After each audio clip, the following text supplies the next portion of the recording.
S'agissant de commémorer l'abolition de la peine de mort, chacun comprendra que je souhaite commencer mes propos, qui ne seront pas trop longs, en rendant hommage à ceux qui nous ont quittés et qui ont tant compté dans la lutte contre la peine de mort et le combat pour l'abolition. D'abord, bien évidemment, le président François Mitterrand, sans le courage politique duquel l'abolition ne serait pas intervenue en 1981. Et puis aussi, je tiens à rendre hommage à Jacques Chirac, qui a voté en son temps l'abolition, mais qui surtout a tenu à ce que l'abolition figure au rang des principes constitutionnels. Et comment l'évoquerais-je pas également la mémoire des parlementaires, mes amis, pour certains très chers, qui ne sont plus là aujourd'hui, mais qui ont tant lutté pour l'abolition de la peine de mort. Je cite, en commençant à la gauche de l'Assemblée, du Colonnet pour le Parti communiste, Forny, mon bien cher ami, pour le Parti socialiste, Stasi pour les centristes, et Philippe Séguin, avec lequel j'ai été très lié. Ainsi, au-delà des différences politiques, une même conviction nous rassemblait tous, que donc l'hommage qui m'est aujourd'hui rendu grâce aux gènes « Merci maman, merci papa », et je le partage avec eux, regrettant seulement d'être ainsi le seul à la tribune. 40 ans ont passé, je ne me garderai d'évoquer le souvenir de ces journées. Où en sommes-nous dans la marche, la seule en définitive, celle qui compte le plus, la marche vers l'abolition universelle. On a évoqué tout à l'heure les propos, les adjectifs utilisés dans son style flamboyant et à nul autre pareil par Victor Hugo. L'abolition pure, simple, définitive, c'était mon motto, comme disent nos amis italiens, pendant tout le débat. J'ajouterai un adjectif universel. Où en sommes-nous ? À cet égard, les progrès réalisés sont considérables. Et je tiens à le dire devant vous aujourd'hui. Il suffit de marquer à cet égard que nous étions, nous, la France, 35e État à abolir la peine de mort dans le monde. Entre nous, ce n'était pas une performance pour un pays qui aime tant à rappeler qu'il est la patrie des droits de l'homme. Je préfère plus modestement, au regard de notre douloureuse et tragique histoire, dire que nous sommes la patrie de la Déclaration des droits de l'homme et que, bien entendu, ceci nous oblige au premier chef. Eh bien, la France était à ce moment-là le 35e État dans le monde à abolir la peine de mort. Je baisse ma voix pour dire que nous étions le dernier de la communauté européenne à le faire. Ceci était lié à une histoire particulièrement cruelle en ce qui concerne l'après-guerre et la décolonisation, évidemment. Aujourd'hui, combien y a-t-il d'États qui ont aboli ? Eh bien, 198 États membres des Nations Unies. Sur 198, vous avez plus de 100 qui ont aboli en droit et une cinquantaine environ qui ont aboli en fait, c'est-à-dire qui ne recourent plus à la peine de mort sans avoir le courage politique de l'abolir. Ainsi, vous le voyez, les progrès de la cause de l'abolition ont été saisissants et, je l'avoue, au-delà même de mes espérances et de celles que nous avions tous les militants à ce moment-là de l'abolition. C'est vrai que les 3/4 des États ont aboli, l'abolition est majoritaire, il suffit de voir les votes successifs intervenus aux Nations Unies pour constater que cette majorité, s'agissant de voter le moratoire sur les exécutions, ne cesse pas de s'accroître. Est-ce à dire pour autant que le combat n'est pas terminé? Tant s'en faut. Tant s'en faut, car vous avez encore dans le monde des États très puissants ou fanatisés qui recourent à la peine de mort. Je ne parle pas, bien entendu, ici de ceux auxquels il faut de courage, mais la Chine, nul ne sait d'ailleurs combien d'exécutions sont chaque année pratiquées. C'est un secret d'État. Les organismes humanitaires essayent de savoir, disons en tout cas, plusieurs milliers, au moins plusieurs milliers. Vous avez par ailleurs d'autres États qui, par rapport à leur population, sont au-delà même de la Chine. Et notamment, je tiens à le dire, l'Iran, qui, par rapport à sa population, est de loin l'État qui exécute le plus, y compris femmes et mineurs.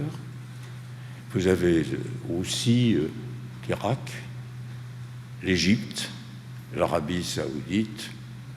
Ceux-là sont en tête du peloton des rétentionnistes.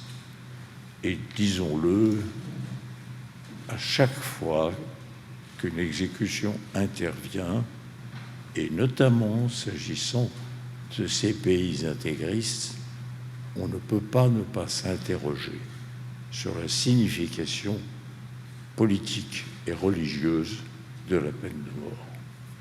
Alors, les choses étant telles, nous relevons aussi avec regret la grande démocratie américaine qui n'a pas encore aboli. Récemment, avec le président sortant, nous avons même assisté à des séries d'exécutions.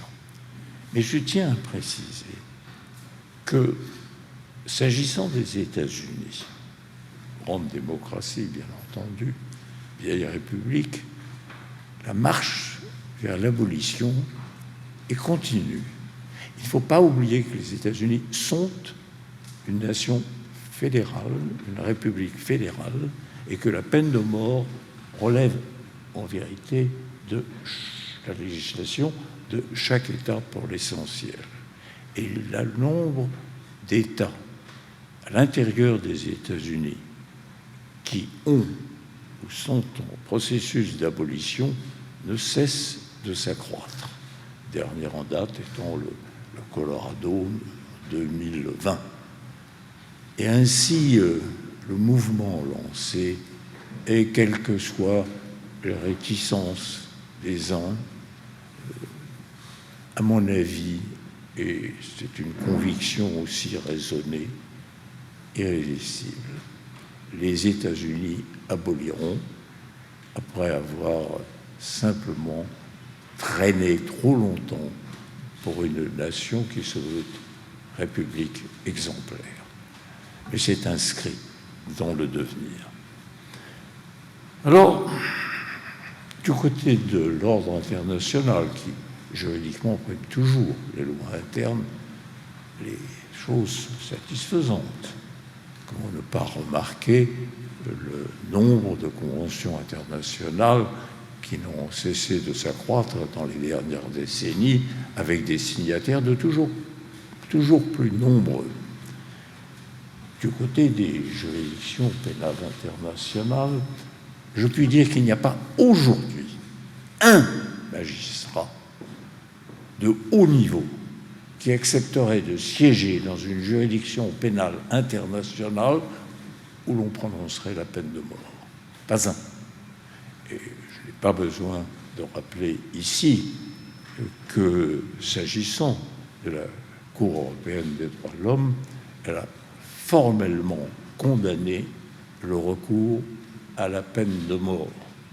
Et, disons-le, la peine de mort qui a trop longtemps régné sur le continent européen et avec quel coût et quel symbole la peine de mort a disparu de notre continent. Seul sur les 47 États européens, la Biélorussie recourt encore à la peine de mort. C'est une illustration de plus qu'entre dictature et peine de mort, il y a un lien indissoluble.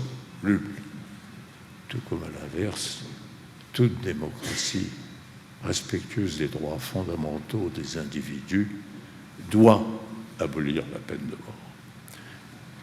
Juridiction pénale internationale, je ne relèverai qu'une seule d'entre elles, parce que tellement significative. Quand a été créée la Cour pénale internationale, à ce moment-là, il a été décidé que, s'agissant des pires criminels qui soient, les criminels contre l'humanité, les bourreaux de masse, eh bien, la Cour pénale internationale ne prononcerait pas la peine de mort. Rien de plus symbolique et de plus fort que cette haute juridiction refusant de prononcer la peine de mort contre ces bourreaux de l'humanité.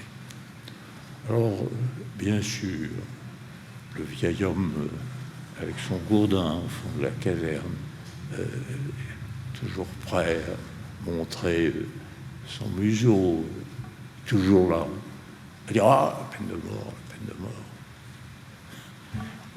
Aujourd'hui, nous connaissons, nous avons souffert d'attaques terroristes meurtrières, sanglantes, et qui déshonorent leurs auteurs. Mais nous, en France, nous, la République française, il est hors de question de lutter contre le terrorisme par les armes des terroristes, c'est-à-dire la mort. Qu'à cet égard, les choses soient claires. D'autres démocraties ont connu, et nous aussi, avant ces décennies, d'autres formes de terrorisme. Ni l'Italie en proie aux brigades rouges, ni l'Espagne en proie au terrorisme de l'ETA, ni le Royaume-Uni en proie au terrorisme de l'Irak, ni les Allemands en proie à la bande Abadère n'ont eu recours à la peine de mort. Et ils ont quand même éradiqué ces crimes. J'ajouterais que, s'agissant du terroriste, ce n'est pas la menace de la peine de mort qui serait de nature à faire reculer ceux qui sont prêts à se faire exploser avec leurs victimes. Non. Je remarquerai encore que, s'agissant d'Israël, j'ai entendu moi-même le général Moïse Dayan, qui n'était pas d'une tendresse particulière pour ses adversaires, dire la pire des erreurs pour Israël serait de combattre le terrorisme par la peine de mort. Parce que celui qui est arrêté, jugé, évidemment bénéficie de règles de l'audience, et son discours a un écho parmi ses partisans. Et vient ensuite le temps de la grâce éventuelle et de l'exécution et de la menace, évidemment, que les terroristes vengeront celui qui a été exécuté. Et ajoutait-il, il n'est pas besoin de souligner que le lendemain de l'exécution, nous aurions inévitablement un commando, des commandos, de jeunes gens portant le nom de celui qui a été exécuté et qui est un terroriste sanglant pour le venger. Ce n'est pas une chose que nous devons faire. Je laisse de côté le renseignement avec sa force et je dis que nous ne saurions, nous, rejoindre les terroristes dans cette vision sanglante qui est la leur. Entre le terrorisme et la mort, entre les terroristes et la mort, il y a une relation sombre, permanente, ténébreuse. Et ça n'est jamais la menace de la peine de mort qui peut être dissuasive à l'encontre de ces hommes-là. Justice ferme, justice selon nos principes, justice selon les règles de notre démocratie, c'est le chemin que, au sein de l'Europe, on a toujours choisi pour lutter contre le terrorisme, intérieur ou extérieur. Nous ne saurions nous en départir. Alors,